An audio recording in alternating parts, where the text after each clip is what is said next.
Imagine that you're a child in Nigeria. One day your life is turned upside down by the brutal murder of your father by Muslim terrorists. A man comes and tries to convince your mother to send you to live at a school far away from everyone you've ever known. Because of your poverty and the chance at an education, she accepts the offer. When you arrive at that school, you're dependent on that man for everything. You can't even speak the language of the people around you. And then the molestation starts.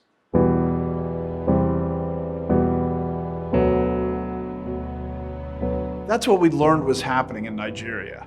We discovered that Voice of the Martyrs USA had funded a school where there was widespread sexual abuse. VOM USA had been told of the abuse that was occurring, but instead of stopping the evil going on under their watch, they fired those who tried to expose it. We also found that some of those fatherless had cried out to VOM USA, the only people who they thought could help them. But they ignored their cries, and through all of it, they claimed they were doing it in the name of Jesus Christ. In 2012, a friend of mine, Jeff Arnett, invited me to go to Nigeria. He'd been going for about a year with Voice of the Martyrs to set up a prosthetic clinic and to teach Nigerians how to treat patients and make prosthetics. We began going to Nigeria every year to preach the gospel. In 2016, at one of these annual preaching conferences, we talked with Zinyak Deshi. We had met Zinyak on previous trips while he was working for VOM USA, and had come to respect his character and service to the victims. He told us he had been fired by VOM USA because he tried to expose child abuse.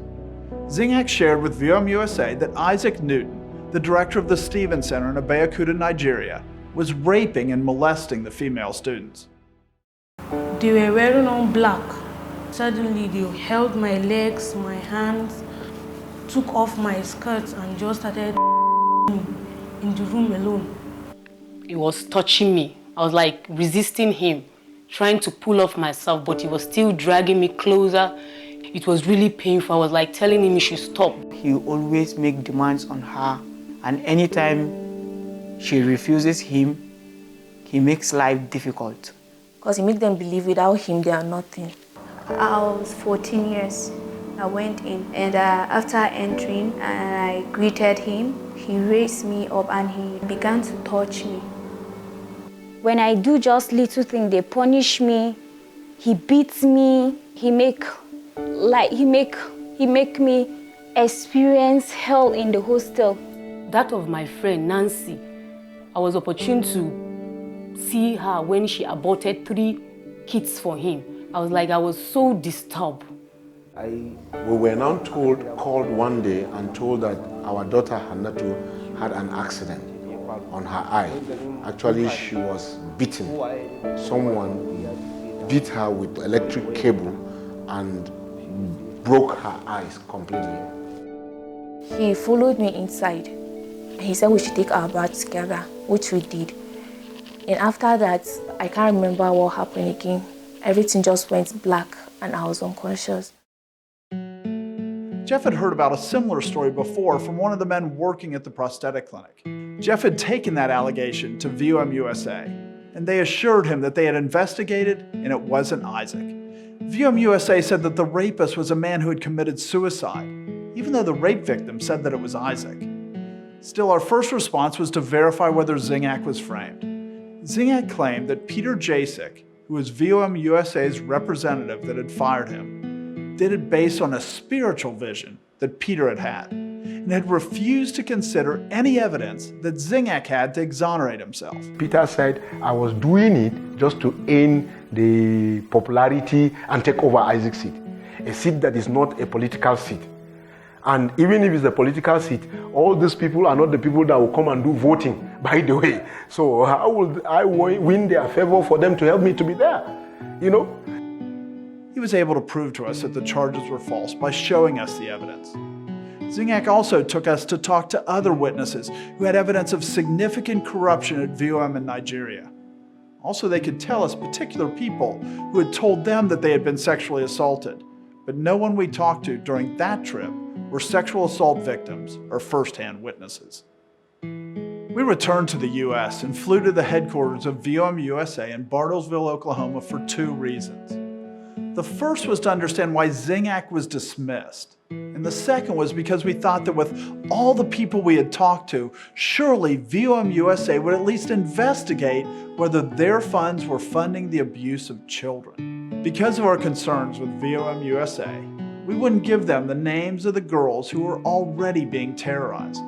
We told them that we would be happy to supply the names to independent investigators, but no independent investigator ever contacted us. Jeff, my son, and I went back to Nigeria a couple months later to try to find victims that would come forward. We were able to talk to a member of the board of directors of VOM Nigeria who knew about the abuse and admitted that ZINGAC had been framed. We talked to around a dozen other people. Some were young men that went to the Stevens Center. Some were widows who had children there. All of them said that there was abuse occurring. We also talked to some young women who said that it had happened to their friends, but not to them, though we suspected they were victims as well. In Nigeria, it's considered shame on the girl if she's raped, even if it's by the director of her school who's more than 50 years older than her. Another thing that was preventing the girls from speaking was Isaac's practice to threaten and terrorize those who attempted to speak out about what he was doing. Every student that has passed through Stevens Center knows about these atrocities. When you try to speak out, you'll be hammered upon, you'll be maimed, you'll be sent away. Some children from the school now called her and told her that if she doesn't come to carry her son, they are going to kill him. Big uncle will kill him. I remember at a certain time they were coming to investigate. The staffs were sent by the director to come and plead on his behalf that please, when they come, we should not say anything. His cousin's sister, Kemi, she called me and she begged me that we shouldn't say anything to anybody because there was investigation going on. Some of them are witnesses, some of them are victims, but because of the amount of money he sent to them and their parents, he thinks he has the financial support to buy all the students to defend him. Most of the widows that knew their children are being abused are always paid off. Poverty is always our problem. In Nigeria, you can have a little stipend and get people to go and burn somebody's house or kill somebody. All boils down to poverty. Even though it's painful for them, but they see Isaac as the only hope and the only God they have. Their children going to that school is the only little glimpse of ray of light they have. Because since their husbands are dead, some of them does not have relatives that will help them. So whatever Isaac takes and give it to them, it quiets them. This is the reason why nobody is not able to talk out. By the summer of 2016, after much stalling by VOM USA and their failure to appoint any independent investigators as they had promised, Reformation Baptist Church, where I'm an elder, sent a video documenting some of what we found to the board members of VOM USA. A member of the board said that they would do a complete investigation, but all we got was months of more stalling, even though there was significant reason to believe that there were girls still being raped. They just delayed. So we sent the video to the members of the umbrella organization for the VOMs all over the world. Still nothing. On another trip to Nigeria in early 2017, we spoke to still more people, reaching a total of about 50 people who all related similar events of abuse. With no resolution from VOM, we released the video Persecuting the Persecuted to let their donors know the situation. We wanted to pressure VOM to investigate what was going on in Nigeria and why they had allowed it to go on for so long under their watch, but VOM continued to stonewall. They refused to do an independent investigation.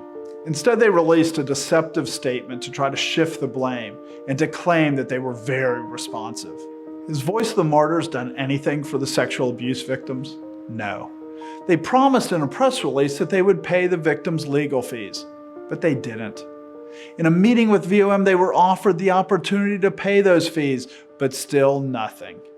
At fundraising events, they've said that the Nigerian accusations have cost them many donors. Yet VOM still refuses to hire an independent investigator, even if it's to clear their name. All the evidence indicates that they're more interested in using victims of persecution to raise money than actually helping needy people. In Nigeria, they do almost nothing for the people that they use to raise those funds. For instance, For years after they had done anything for a Nigerian boy named Wang, they were continuing to use his picture. His feet were severely damaged by fire in a terrorist attack, and the Arnettes and Reformation Baptist Church have continued to provide for him. But VOM has done nothing. VOM USA had promised to pay for his schooling. They paid for nothing. VOM USA had promised him prosthetics, but they fired the people who could have provided him with them because those employees were trying to reveal the sexual abuse going on under VOM's watch. VOM USA probably still uses a picture of Wang with Peter Jasek for fundraising, even though Jasek was instrumental in stopping VOM USA from being able to care for him. How many other places in the world has VOM set things up the same way, where they could fire anyone that came forward, where there was no accountability for someone who they gave such absolute authority to, where there was no means for a child to report if he was abused? We've contacted many churches, Christian news organizations, and the ECFA, a Christian accountability ministry, and received very little response. But God was moving in other ways. Nicodemus, a young man who worked for Isaac, was the only person we had interviewed in 2016 who claimed to have no knowledge of the abuse. But Nicodemus became convicted that he was defending Isaac when he knew that Isaac was guilty. I wrote him a letter and I told him, sir, I cannot support whatsoever is happening, and I am advising you to look for a better way out instead of trying to see that you deal with these people. He did not reply my letter. He refused, and he called on me, was just talking. I am disappointing him. How he has trusted me so much, how he has helped me, how he has given me opportunity to work with him. If I lose that opportunity, I will never get such anywhere. But I said, I rather suffer than to lie. Through the arrest of those who tried to expose the abuse and the efforts of Nicodemus and others, victims began coming forward. Girls like Zipporah and Susan, who Isaac had assaulted and attempted to rape, and Deborah, who was drugged and raped by Isaac. More young men describing the manipulation that Isaac used to torment their lives and the lives of the other students at the Stephen Center because they knew about the sexual abuse. They weren't just victimized once, but twice. First by the Boko Haram Islamic terrorists, and then by Isaac through the support of the Voice of the Martyrs USA. For years, the corrupt legal system in Nigeria failed to hold Isaac accountable for his crimes. In June of 2019, the night before he was to be forced to testify before a court about his claims, he died of a stroke. God had called him to account before a higher court. Isaac was able to fight for so long and to destroy so many lives because of the money that he received from VOM USA. His financial resources ensured that Zingac and other witnesses against him served time in prison for slander, even with rape victims testifying against Isaac at the trial. Even now, they're out on bail with those charges hanging over them. Isaac was able to terrify these young women for so long because of the power VOM USA gave him. But when they cried out to VOM USA for help, they failed to protect them. Even now, several years later, they have not launched an independent investigation into why they allowed this abuse to continue for so long. The president of VOM USA is the very person who had the oversight of these issues and failed to act when we contacted them about this abuse. They also broke their promise to pay for attorneys for the victims, abandoning these orphans to stand up to their oppressor alone. When will the American church hold VOM USA accountable for what they've done? If you are concerned with what you've heard, please stop donating to VOM USA and instead share this video with anyone you know who might be. You can review further documentation at our website, childabusenigeria.com. Welcome to the Conquering Truth podcast. I'm Dan Horn. I'm Jonathan Sides. I'm Charles Churchill. And I'm Joshua Horn. The video you just saw, we put together as a church to expose what happened with Voice of the Martyrs.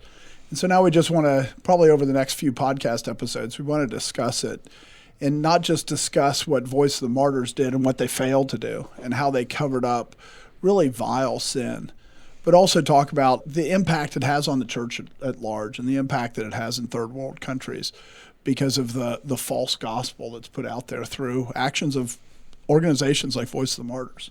So we first learned about the events that were talked about in this video we just went through. It was about almost 5 years ago. About 4 years ago, we put this stuff out there publicly. And since then, a lot of people have watched it, and we've got a lot of emails with questions. And so our goal here is to try to answer some of those and get deeper than that. And I think one of the biggest questions that people ask is, has Voice of the Martyrs redressed this? Have they taken care of this issue, or is this still something that people should be concerned about? And the last I heard, which is a bit dated just because they don't talk about it unless they're forced to, the last I heard that Voice of the Martyrs' answer is, it doesn't have to do with any of the modern people. That all those people that were involved with that, they've all been released, they've all been fired, they've retired. None of the active people are still there anymore. And to be blunt, that's a bold-faced lie. The person who was in charge of it at the time was the CFO, and his name's Cole Richards. He is no longer the CFO at Voice of the Martyrs. Now he's the president of Voice of the Martyrs. So he's blaming all these other people who have been fired, who have been let go, they moved on, they retired. You know, Jim Dow, who was the president, retired. But in the end, it was Cole Richards' baby, and he's the one responsible for it, and he's still president of Voice of the Martyrs, and he has done nothing. He has done nothing to stop this. We had to fight them every step of the way. They don't want to take any responsibility. And it's untold damage that they've done in Nigeria. So Cole Richards, is that someone that you and the other people that went to actually talk to them, is that someone that you talked to directly about these accusations as we became aware of them? So when I flew in there, it was 5 years. I've done the same conference in Quatal, which is a neighborhood outside of Jos, for 8 years. And 5 conferences ago, I went there, and that's when we found out about it. And so as soon as I came back from that conference, I flew to Oklahoma to meet with them. Voice of the Martyrs USA headquarters. Yes, in Bartlesville, Oklahoma. And Cole Richards promised to meet with me, and Mark Underwood. Cole Richards was the CFO, and Mark Underwood was the one who was responsible at the time for the accounting for Nigeria. And so because they had fired Zingak Deshi because of allegedly embezzling, I had evidence that proved that he hadn't embezzled. And so I wanted to show that evidence to get them to go, oh, he's been framed, that the rape really was happening. So, and at this point, when Zingak was fired, he had already brought up with VOM USA staff these allegations of the abuse that was going on in this orphanage, the Stevens Center. And so he brings up this accusation of abuse, and then he gets fired by VOM USA, supposedly for financial misconduct. And so it's not, so they should already be aware in Oklahoma of what the accusations were in Nigeria. So let me flesh that out a little bit. So there's a guy named Peter Jasek. Peter Jasek subsequently became fairly famous because he was in a Sudanese prison. So he's kind of the face for fundraising in Africa now. And so what happened is Peter Jasek, who was Voice of the Martyrs USA representative, even though he's from the Czech VOM, he's still the one that was employed by VOM USA. And so he's the one that fired Zingak. And the reason that he fired Zingak is he had a vision, that the vision was that Zingak was Absalom and Isaac was David, and he was going to overthrow, that Zingak was going to overthrow David. And so therefore he fired him. Yeah, multiple witnesses that were present at that meeting or right outside the door of that meeting heard this accusation of Peter's vision is why he was being fired. But anyway, so he fires him for that. And then he comes over to the United States and he meets with Jason Peters, and I believe it was Jason Peters. I know Peter Jasek was there. And they meet with Jeff in his office. And Jeff's going, this is really suspicious. What he says is it's really suspicious about firing Zingak. And one thing to understand is that Jeff, when they would put up pictures about the prosthetics in the Voice of the Martyrs magazine, according to Voice of the Martyrs telling Jeff, they generate about $1 million each time. So they were running a story about that 3 or 4 times a year. So they're generating $3 or $4 million off of Jeff. Now, over the 4 years or something like that he was working with Voice of the Martyrs over there, they spent a total of $200,000. But yet they ran this ad to probably generate $12 to $16 million. So really great return. So they don't want to offend Jeff because Jeff is a good way to make money, and they're all about money. So when they go to meet with Jeff, they're trying to get him on board to continue to do prosthetics over there. And Jeff's pretty suspicious and it's going, Zingac was the one guy we trusted over there. Everybody else over there is really questionable. I mean, they're unethical. They're allegedly pastors, but they're preaching a false gospel. And all of a sudden you fire the one person that I trust. So why should I do anything else with Voice of the Martyrs? And so they try to say, well, make one more trip and you'll find out and blah, blah, blah. And then Peter Jasek leaves from there and he goes to the Sudan and he ends up being arrested. This is the guy who is covering for the rape of many, many young girls. And God in his mercy takes him and puts him in a Sudanese prison for like 400 days right after this. The fact that we couldn't do anything against Voice of the Martyrs doesn't mean that God didn't do things against Voice of the Martyrs and the people that are not dealing with the rape of these girls. Now, of course, since he got out, he's the big fundraiser that's being used by Voice of the Martyrs, by Persecution Project, by all these other people, because they're going, Peter Jasek, this great martyr for the faith. He was no martyr for the faith. He was a man that wouldn't stop the rape of young girls. And so what they did was they accused Zingac of financial malfeasance and basically embezzling money. And so that's why we went to Bartlesville, is to ask them about that, especially since we had evidence of the way they were doing it that showed that Zingac hadn't embezzled any money. And so it had been arranged by Jeff, because Jeff knew Cole Richards and he knew Mark Underwood, to go and meet with them. And this is Jeff Arnett, a prosthetist from Oklahoma, who was the person who was working with them to do the prosthetics in Nigeria. Exactly.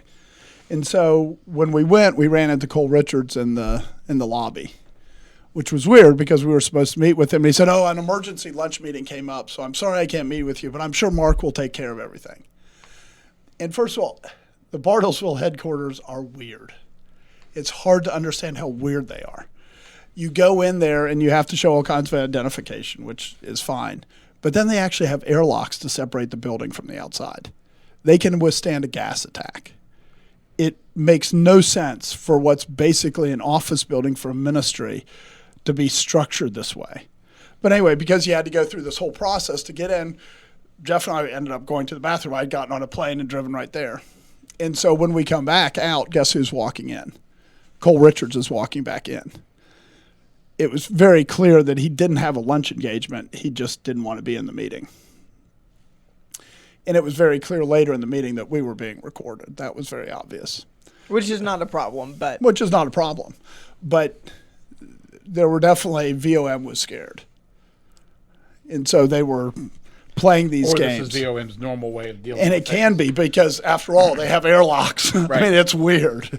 So the point being that Cole Richards, current president of Voice of the Martyrs, was involved from the beginning of us bringing up these accusations. So if they're telling people, oh, this is the old regime, that's not true. Now the person in charge. Peters, this is Mark Underwood ended up dying 3 months later, and so he ends up not being around. He had brain cancer before and it was in remission, but then afterwards, shortly after our meeting with him, it came back and he was dead 3 months later.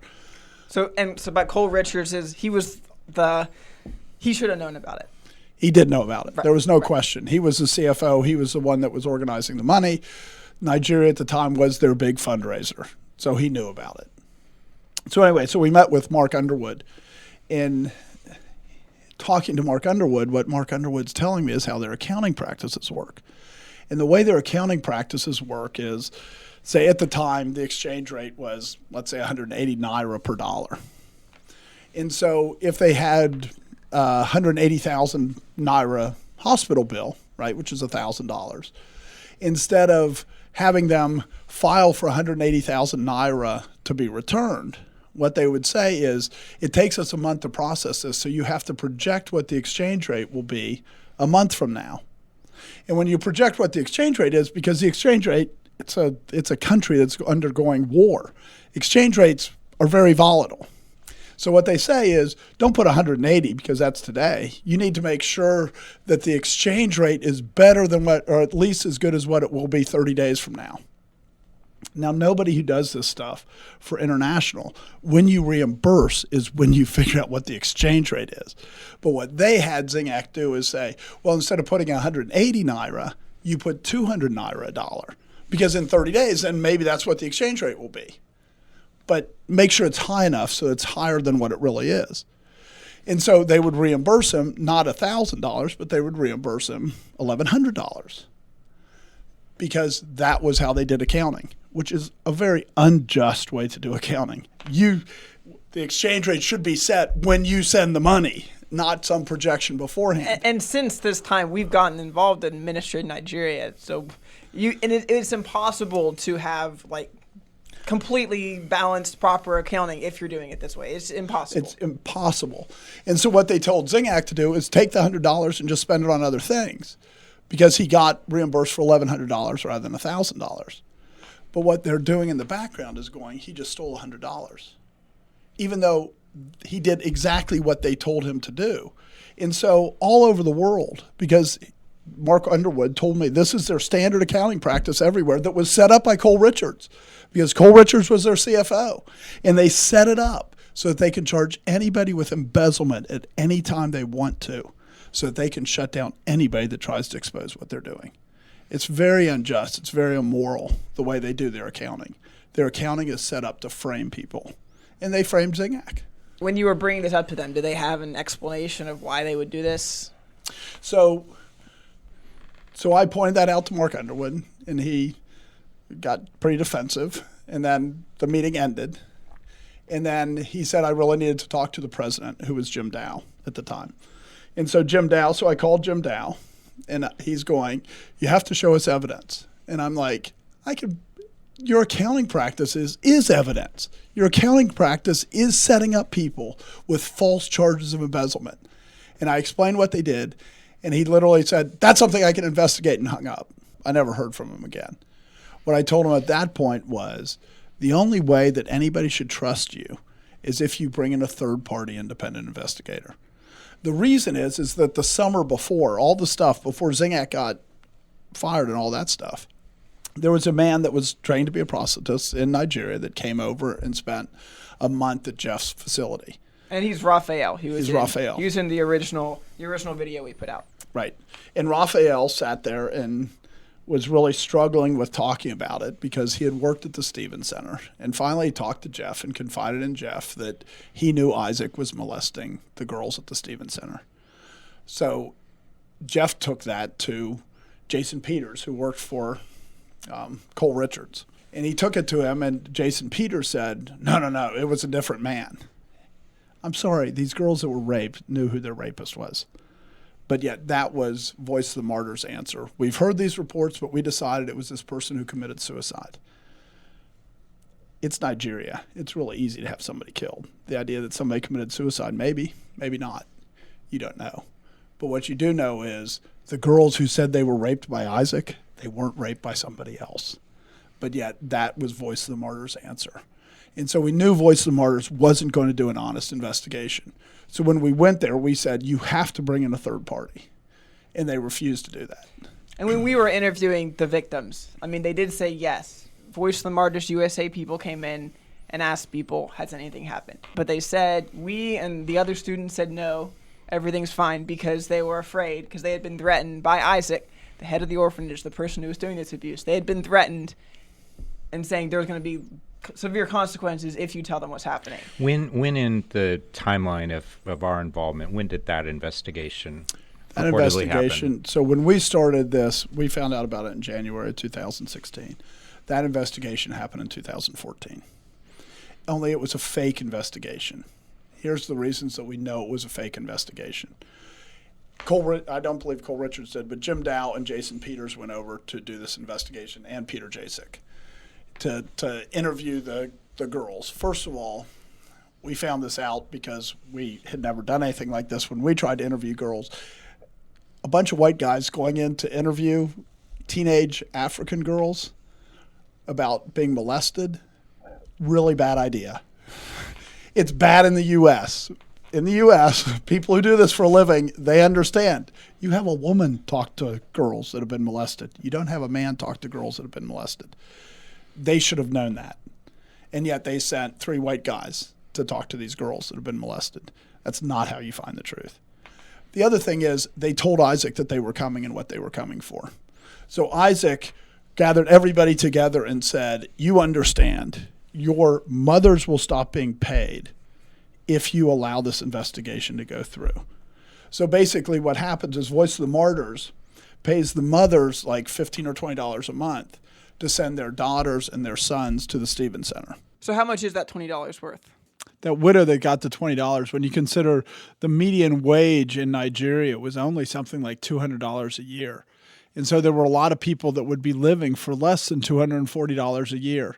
So this wouldn't put her in the middle class or anything like this, but it would be enough that she could survive. It would be enough that she could buy food and that she could provide for a family, a small family, but a family. And so they're threatening the children that their mothers will starve if they say anything because they'll cut off the money. And Isaac, all the money flowed through Isaac. So Isaac's saying this is what will happen. So he's told by them, we're coming over to investigate the child molestation. And then he's threatening the children saying, you do anything and your parents, your mothers will starve because most of them are fatherless. They're not orphans in our sense of the word. The woman who was there that was the head of the women's hostel where they all stayed, that was Isaac's sister. So Isaac's sister was in on this and was warning the girls not to say anything too.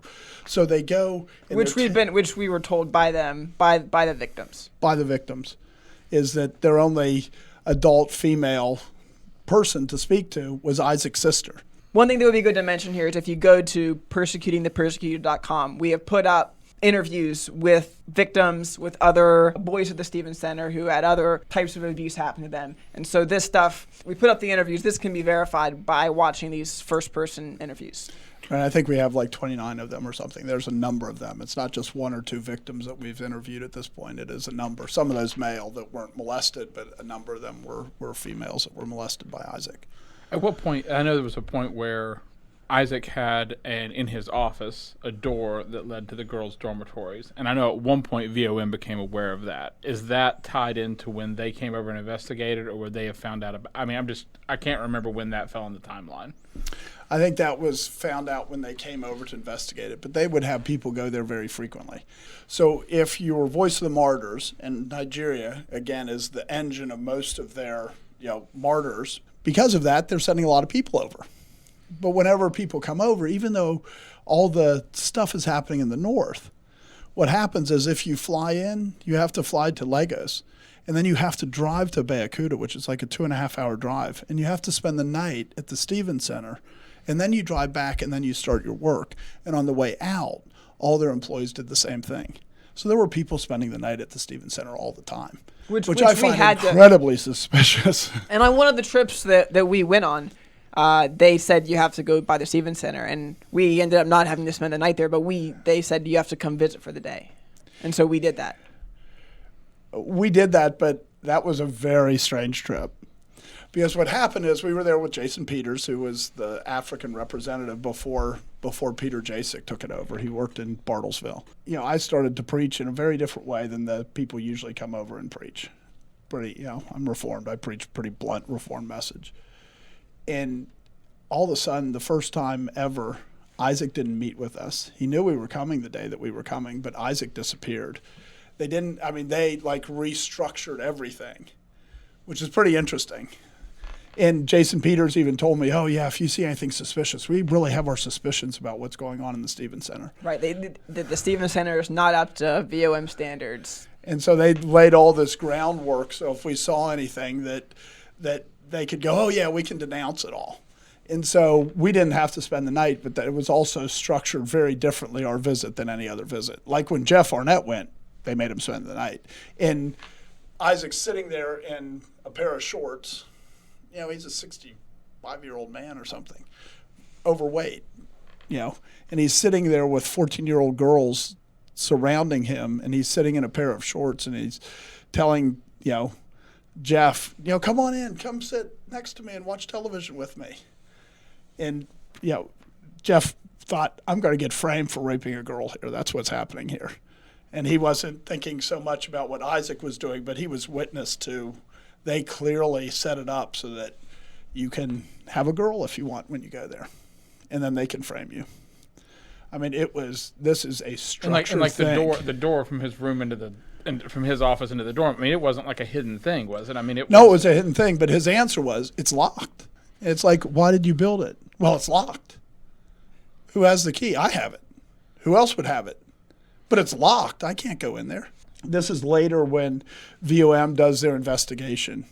And that was the only thing they wrote up from the investigation is why did he have a door from the... And so this was Voice of the Martyrs telling me this. Okay. But they went, it's not that big of a deal. It was locked. I mean, one of the things to take away from this is we just need to recognize how easy it is for people to really structure stuff to do evil. Because we come from a culture that has been influenced by Christianity. We just assume certain things that in other cultures just aren't true. And people, afterwards, after we broke this scandal and we pushed it out in the media in Nigeria, and it made national press in Nigeria. And in the U.S. as well. And in the U.S., people knew what was going on. And then like a year later, a big scandal broke that all the college professors, the girls would get different grades depending on whether they were sleeping with the college professors. And this was throughout the country. And so here you hear a rumor of it here and there, and I have no doubt that it's true at times in the U.S. But there it was like a systematic thing. Right. And the exposure of this, but you have ministries that are unrighteous, that have no desire. And if you look at their corporate statements about what they consider a martyr, they have no desire to do anything about Christ. Voice of the Martyrs has nothing to do with Christianity. And so what do you expect when they go over to a place like this where that's considered acceptable? So what I mean by nothing to do with Christianity is there is no standard to say that you actually have to believe or that you have to be a martyr. When the Bible talks about persecution, it's talking about persecution for righteousness' sake. That's what it says in Matthew 5. But they have no idea that you commit adultery and that doesn't mean you're a Christian. They would say, if you've said the name of Christ, you're a Christian, regardless of what your life is. And that anybody who names the name of Christ, regardless of the Christ you believe in, you're saved. And so they're not associated with biblical Christianity at all. They have no sense that the blood of Jesus Christ makes you righteous. Just that it's some justification without a change in life at all, not you must be born again to enter the kingdom of heaven. And just to clarify, there's nothing wrong with an organization saying we're going to go over and help people with prosthetics that aren't Christians. There's nothing wrong with an organization going over and saying we're going to help poor people and doing all those things. There's no need to say they're martyrs when they're not.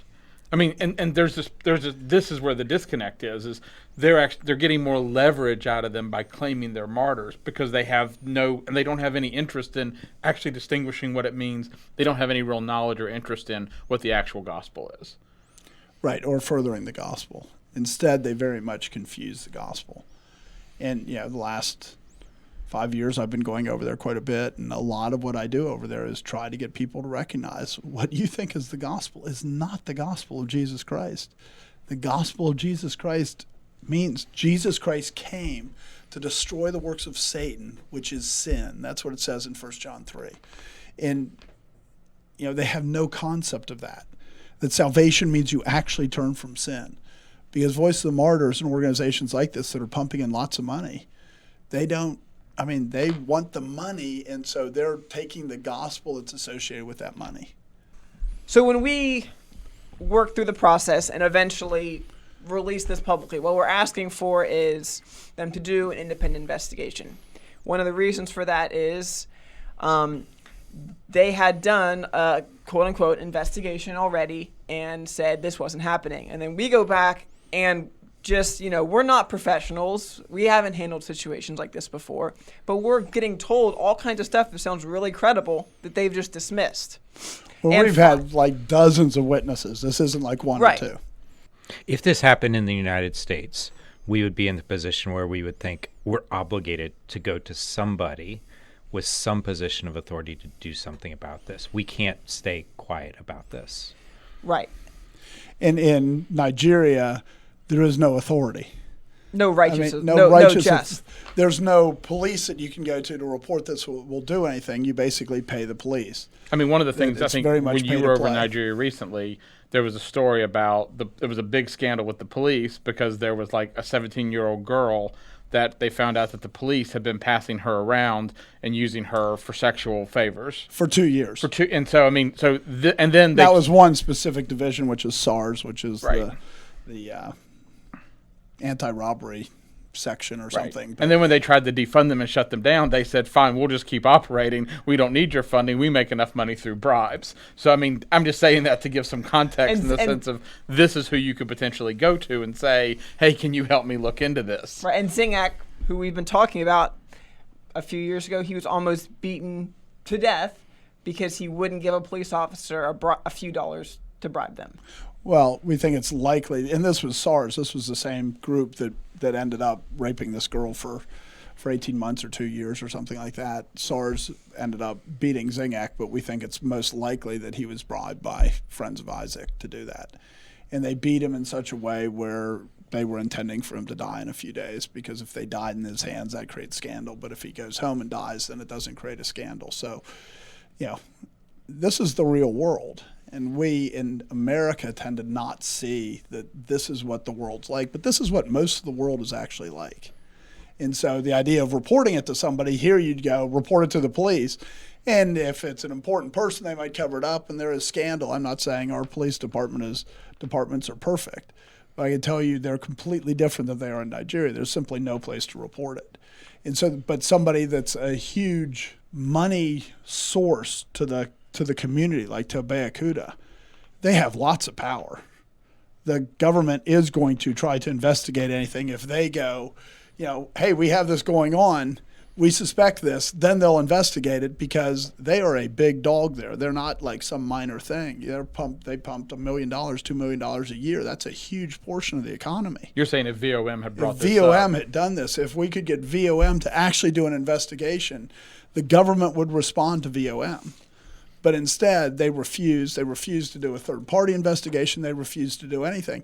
One of the reasons we weren't surprised that Voice of the Martyrs wouldn't do an investigation is because of what happened with Tom White. Tom White was president of Voice of the Martyrs, and he was arrested for molesting a girl in a Sunday school class in the United States. Now, if you know anything about molestation, the people who get caught molesting have usually molested hundreds of times before. It is almost never their first time that they get caught. And so Michael Wurmbrand, and he was one of the original founders of Voice of the Martyrs. Voice of the Martyrs was founded by Richard and Sabrina Wurmbrand, and then their son, Michael. And so when he heard this, his first response was, let's protect the name of Voice of the Martyrs. And to protect the name of Voice of the Martyrs, Tom White had visited a lot of foreign places for Voice of the Martyrs. So he said, what I want to do is send out an independent investigator that goes to every place Tom White went in the last 2 years to make sure that there wasn't sexual molestation going on, because he wanted to protect the name of Voice of the Martyrs, which was obviously his parents' name and his family name. So when he suggested this to the board of Voice of the Martyrs, they were very upset about it, and they fired him. They cut him off, even though he was one of the original founders. I've talked to Michael a few times about the events that are going on, and he has serious concerns about Voice of the Martyrs going basically, why are they so concerned to make sure that nothing is exposed? So when we come with this issue, now we're not surprised at all that they would refuse an independent investigation here, just like they did there. Obviously, Michael Wurmbrand, he was the heir of his father. So a lot of the stuff that VOM is using, he's telling me they have no right to use this, but they would continue to use it. They would continue to take those risks because they weren't willing to do an independent investigation. So if they wouldn't do it for Michael, it didn't surprise us at all that they wouldn't do it for us, which is why we went public to try to put pressure on them to get them to do an independent investigation, because really they're the only ones that have the pull in Nigeria to be able to do it. And so what we ended up doing is making an appeal to the board of VOM. We contacted all their board members and said, you need to do an investigation. Instead, somebody who I later found out was the brother-in-law of Jim Dow strung us along and misled us and said, yeah, we'll do an investigation. We've reported to the FBI, all this stuff. Of course, why would the FBI involved in an international thing? But they're doing all these things to string us along, anything they could to avoid an investigation. And then we went to ICA, which is the umbrella organization, International Christian Association, the association of all the VOMs. So we sent it to VOMs all over the world. We sent the video to and said, this is what's going on. You need to clean up your organization. And so people who are going, well, I want to help Martyrs, so I won't help Voice of the Martyrs USA, but I'll help the ones in Korea or Germany or Australia or New Zealand. They all had the responsibility as members of the umbrella organization. They had the responsibility to force the investigation, and they refused to do it. They simply don't want to know what's going on. When we eventually went public with this, what we were asking people to do is sign this petition, and what we were asking, the petition was for Voice of the Martyrs USA to do this independent investigation. We knew they had done this so-called investigation with their own staff going in, and we knew that they had this history of potentially likely covering things up in the past. So we're asking them to do an independent investigation, and we'll give them all the information we have to the independent investigators. We'll give them the names of the people who we have heard are victims. We'll put them in contact with everybody, and then we'll see, let the truth come out. And a few weeks ago, we talked about Ravi Zacharias Ministries, and with all the mistakes that can be made, what we can say is they did, and they are doing an independent investigation. So they have done better on that count than Voice of the Martyrs USA. Oh, much better. who is still refusing to do one. They have not done one. The staff that managed Voice of the Martyr, that managed this Nigeria project, is still there and is now leading Voice of the Martyrs. And there's been no investigation into what happened from an independent standpoint. There's been no investigation into who knew about it, when, whether they participated, why they didn't handle it. I mean, there's been nothing. And it's important to recognize that another avenue that we went to try to get an investigation was to go to ECFA, which is Evangelical Council for Financial Accountability, which Voice of the Martyrs is part of. And what they're saying is, we know that it's hard to make sure that people are being financially honest, so we'll create this criteria by which we'll judge you. And so we went to them and we said, look, we have evidence that there's embezzlement going on, that they're sending money overseas under false pretenses, that they're doing all this stuff, and that we have evidence related to it. And we got the response back from ECFA. We've heard the rumors. We're not interested, essentially. Talk to them. And then we went to investigate. So why would they just not want any information at all? Well, we found out what Cole Richards' previous job was. He was CFO of ECFA.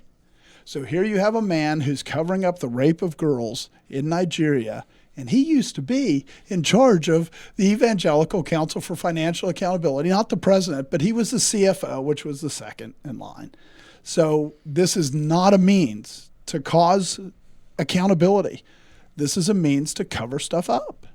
So one of the responses that VOM published, I believe it was on their website, it's in writing for a little while, and then they for a little down, while, but in writing, they did say that publicly, if anything is true, if any of these allegations are true, we'd want it to come out, and we will pay the legal bills for any court cases for any of these girls that were allegedly raped.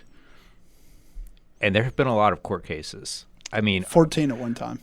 Yeah, 14 at one, and these are many of them long and protracted, and many people were involved, and there were many legal bills for these girls.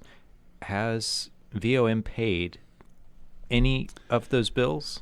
They haven't paid a dime, and so I believe a couple years ago when we were over in Nigeria, they had moved somebody in, missionary over there. So Jeff and I decided to have a visit with him. So Jeff, Joshua, and I in Zingak went to meet with John Camilla. And so it was very strange meeting, to say the least. And in that meeting, we said, we'll be happy to give you the attorneys' names if you want to pay the legal bills like you promised in a press release in the United States. And he said, I'll take it back to the people back there. And of course, we never heard a word from them.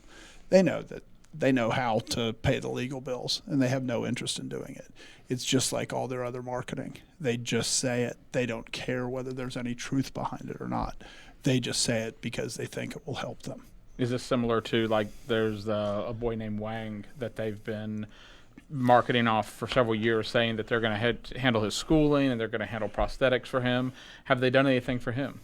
So Wang is, he's probably now 10 or 11 or something like that. They keep showing a picture. The last time I looked at their magazine was a couple years ago, and there's Peter Jasek holding Wang. Because he's a boy that lost both his feet in an attack by the Muslims. Basically, the Muslims tend to put a ring of fire around a village with tires, and then they light it on fire, and that creates a lot of smoke. And so Wang's mother took the child and tried to throw him over these tires, and his feet ended up being on the tires, and so he has permanent damage to his feet. One of them was burned off, and one of them was very damaged. And so Jeff has done maybe 5 sets of prosthetics for him, but Voice of the Martyrs has never done anything for him. They have not paid for any schooling. They have not done anything. And so we continue to, I think, as of last time we did prosthetics for him was maybe a year ago, because obviously at that age you're growing and you're getting bigger and you're starting to go through pre-puberty and stuff. So you tend to have a lot more growth spurts. So he's been taken care of, but Voice of the Martyrs continues to use him for fundraising, and they've done nothing for him. So did they even provide the original prosthetic feet? Did they have the picture of him in the magazine? Did they even pay for that? Jeff Arnett is the one who did those. I think he donated all the things that were required for it. So the clinic they set up, so they kind of paid for the clinic. But as for paying for the prosthetics or actually helping Wang directly, it was Jeff Arnett that did it. And we have an interview with Wang and his grandmother that we did. Right. Neither of them speak English, so it's translated. But yeah, he's being raised by his grandmother because his mother died. But yeah, they openly say that Voice of the Martyrs never did any of the things that were promised, any of the things that they continue to raise funds off of. So after we put out this video, VOM did eventually issue a couple statements at a couple different events as things progressed in response to the video and other things that were happening regarding this. And we put out responses to their statements because there were some very specific things in there that were falsehoods or misrepresentations. We've talked about one of these promises that they made, that they were going to pay all the legal bills of accusers, which they didn't do. I mean, we don't have time here to go through every single one of these statements line by line, addressing falsehoods in it. We have done that, and the links are up on persecutingthepersecuted.com, where we do go through these in more detail. But I think one thing that we addressed there that would be worth mentioning here is, so they said that when they heard the allegations, that they cut off funding to Isaac Newton, to VOM Nigeria. But that is not really true. I mean, even apart from the fact that years before they'd heard about it, even after we put out, after we sent them the video, they still gave him a substantial amount of money, even as they were saying we're cutting off funding to him. So can you talk a bit about how that transpired? One of the things that we found very disturbing, or at least I found very disturbing, is that, and this was from Jason Peters, who worked for Voice of the Martyrs. He was talking to Jeff Arnett, and he said, yeah, we've broken all ties to him. And in breaking all ties to Isaac, what they ended up doing was giving him a $60,000 facility in Jos, Nigeria, roughly. That, with all the fix-up, I think it was $40,000 to purchase, and then they put $20,000 in the buildings there and stuff.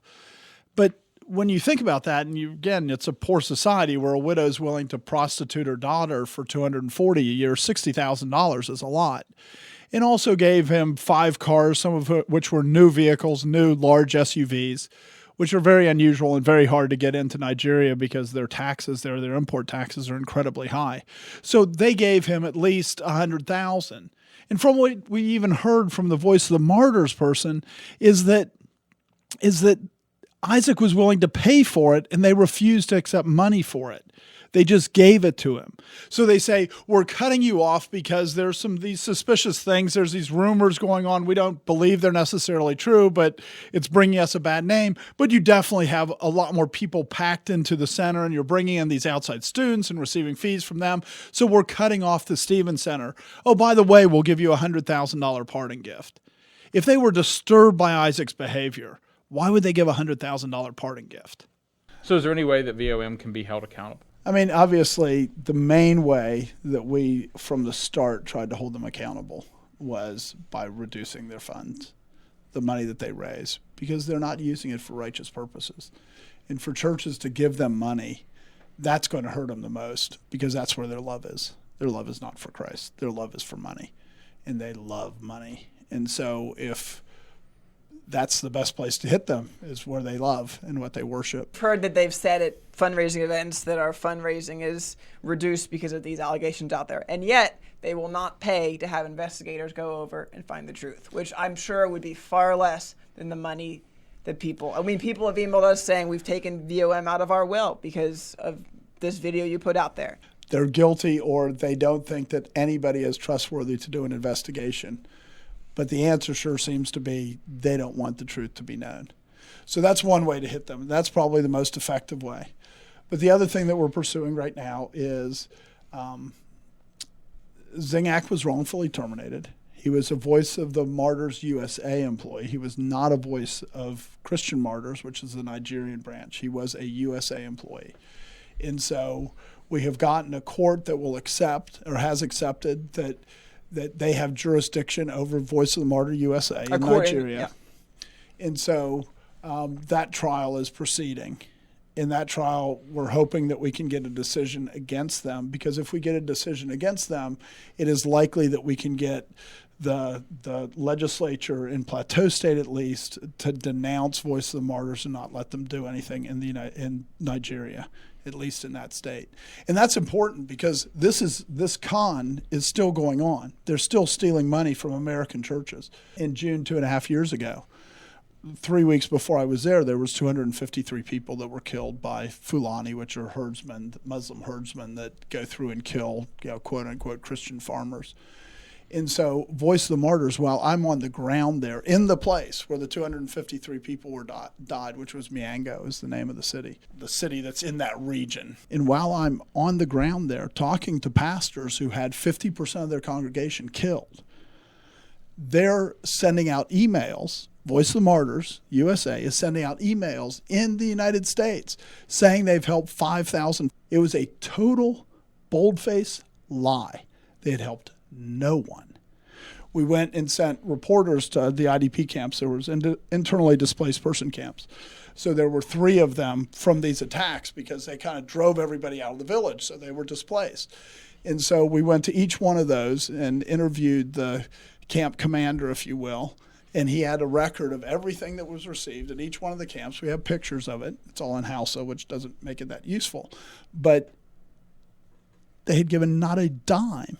But yet they're over in the United States sending out message saying, we need money now, we need money now, we need money now. There's people that are dying because of this. We've already helped 5,000 families. And they helped zero. And so they don't hesitate to lie, because it is so hard to prove the case against them. So could they have helped people that weren't in those camps? This is where all the displaced people were from these attacks. I mean, that's where they went, because they had to flee someplace, and that's where they fled to. So there's no families that needed help that they could have helped that weren't in those camps, because that's what the government did, was to gather them together in these camps to give them supplies. So there's been a lot of court cases that have gone on in Nigeria against Isaac while he was alive, against the people who appeared in the video. Even we were named in a lawsuit as a church. We're not going to go over all those in detail, because it wouldn't be very profitable or interesting or anything. But what's the current status? Have there been repercussions against the people who were witnessing against him? So the 3 people that were in the original video were charged with criminal slander.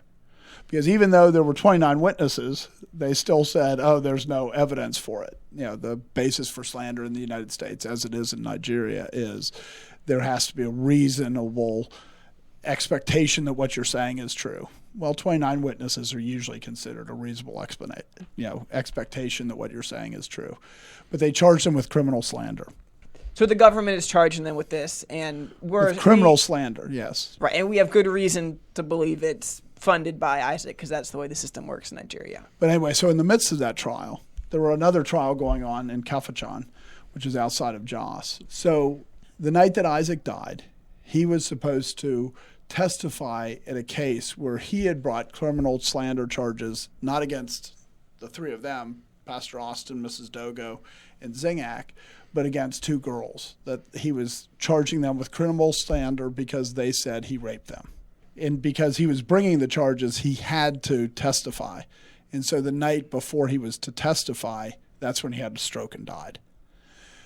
But now there's still a criminal slander case that's going on back in Abeokuta, which is where Isaac lived. And so now everybody's really upset because Isaac died. Isaac was not this like little side figure. He was pumping $1 million into the economy because he's getting all this money from Voice of the Martyrs. So he's a big man. He knows all the governors. He's an important man. And so when he dies, the people are furious, especially those who are politically connected to Isaac are furious at Zingac and Pastor Austin and Mrs. Dogo. And so the judge ends up sentencing them to, even though there were all these witnesses who said he raped me, they rejected all of them and said, well, I don't believe any of them. What I do is I know Isaac was caught lying. I know that his witnesses were caught lying, but I still found them because I've read the decision. Right. And the decision reads, I know they all lied, but they were credible, but none of Zingac's witnesses were credible at all. It was pretty shocking reading. He was very open with his, Right. It's like, they said they were raped, but I don't believe them. But these people that were proven to be liars, I believe them. And they didn't even have to prove, in this case, they didn't need to prove that he did rape the people. Just that Zingac it was reasonable for Zingac to believe it. And so anyway, so he also happened to be a churchgoer with Isaac's wife. So this judge was a friend of Isaac's wife, and so he ends up sentencing the 3 of them to prison. Now, this was for a year. Now, usually in Nigeria, if you're sentenced to prison for a year, you can also just pay a fine instead. A fine of, I think it was 15,000 naira. 15,000 naira is $30. But he said that they could not pay the fine, that they had to serve the jail time. And he gives the decision the day before the appellate court goes on a 3-month hiatus. So it was even very difficult to get them out of prison. So they ended up spending 6 weeks in prison, even though there was all kinds of fraud, it was just a very unjust court system. And that case is still ongoing. Even this past Wednesday, they had another hearing for that, and they had to fly there, and it cost a lot more than $30 to fly there to sit at this court case, and they continued it again so that they're not actually even getting a decision. And so they just continued to get jerked around by the court system in Abeokuta. In this episode, we've talked about some of the background of what went on in Nigeria with Voice of the Martyrs, how there still is things that they need to do if anyone should trust them ever again. As we've kind of given the background for Voice of the Martyrs and what happened, I think what we want to talk about in the next episode is just how hard it is to expose this stuff. The system is not set up for light to come into these things. They're very good at making it dark. And you really have to work at it. And churches really need to be thinking when they're supporting an organization, is it a light organization or is it an organization that's set up for darkness? Because boy, when it's in darkness, it's really hard to drag it into the light. That's what we found in dealing with Voice of the Martyrs. So please join us for the next episode. This has been The Conquering Truth, a project of Reformation Baptist Church. If you found this helpful, you can visit us online at theconqueringtruth.com and subscribe here or in your favorite podcast app. Thanks for watching.